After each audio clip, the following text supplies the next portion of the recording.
legislators. Thank you, Mr. Speaker.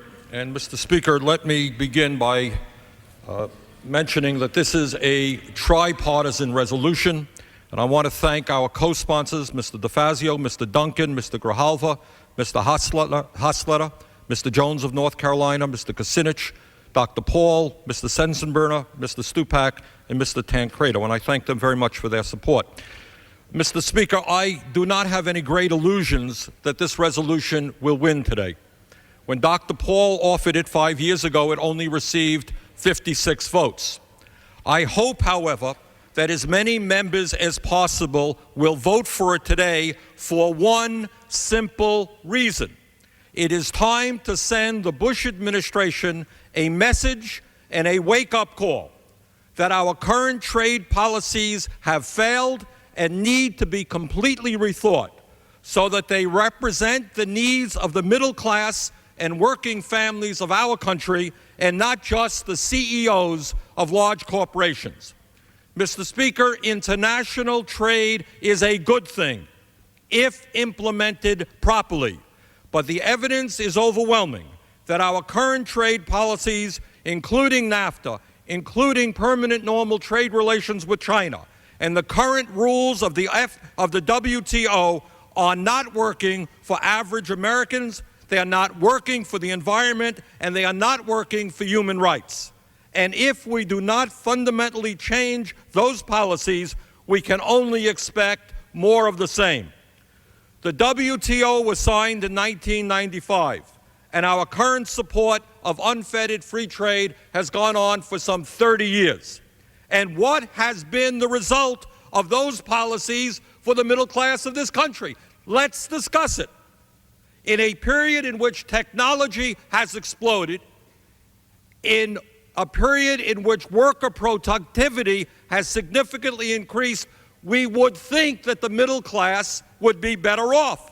But the economic reality today, as every American knows, is that the middle class of this country is collapsing. Poverty is increasing, and the gap between the rich and the poor is wider today than at any time since the 1920s. Are our disastrous trade policies the only reason for this? No, but they are an extremely important part of that equation, and that is for sure. Mr. Speaker, in 1995, when the WTO was established, our trade deficit was $96 billion. Today, our trade deficit is a record-breaking $617 billion and is on pace to become $700 billion next year. Our trade deficit with China alone is $162 billion. Mr. Speaker, while some of my colleagues are going to extol all of the wonderful virtues of unfettered free trade, perhaps they can explain why in the last 4 years alone, we have lost 2.8 million good-paying manufacturing jobs, 1 out of 6 in this country. 1 out of 6 in the last 4 years. In my own small state of Vermont, we have lost 20% of our manufacturing jobs in the last 5 years. Many people note that General Motors has just announced they're going to lay off another 25,000 American workers.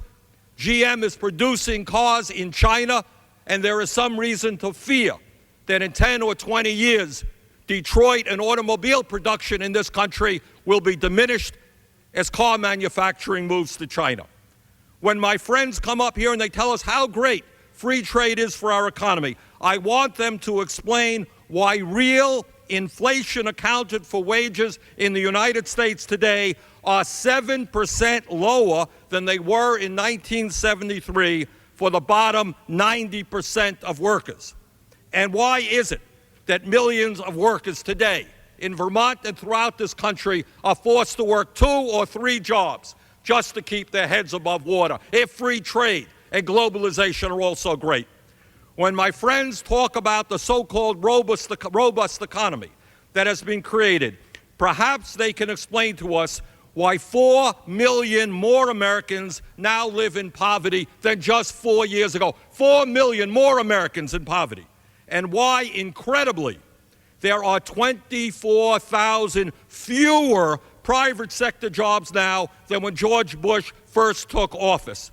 If our trade policies are so successful, how could we have experienced an unprecedented net loss of private sector jobs over the last 5 years?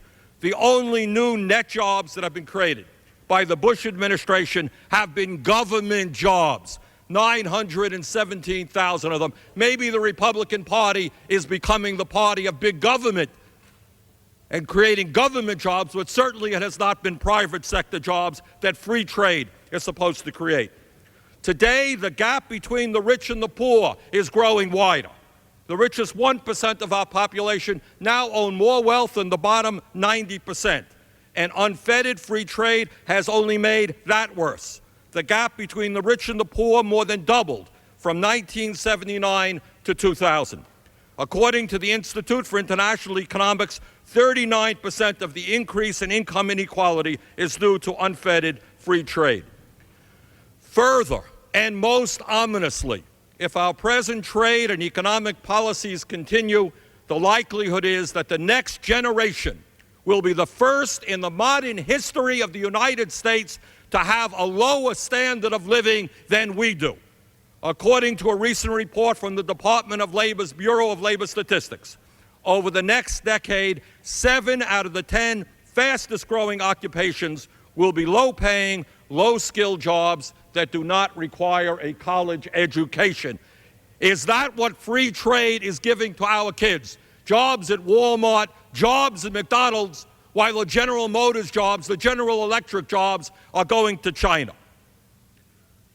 Mr. Speaker, it is not only blue-collar jobs that we are on the cusp of losing. Millions of white-collar information technology jobs are also on the line to go to China and India. Andy Grove, the founder of Intel, predicts that the United States will lose the bulk of its information technology jobs to China and India within the next decade. Mr. Speaker, the bottom line of this whole debate, and I want my friends to answer this, is that American workers should not be asked to compete against desperate people in China who make 30 cents an hour and who go to jail when they stand up for their political rights.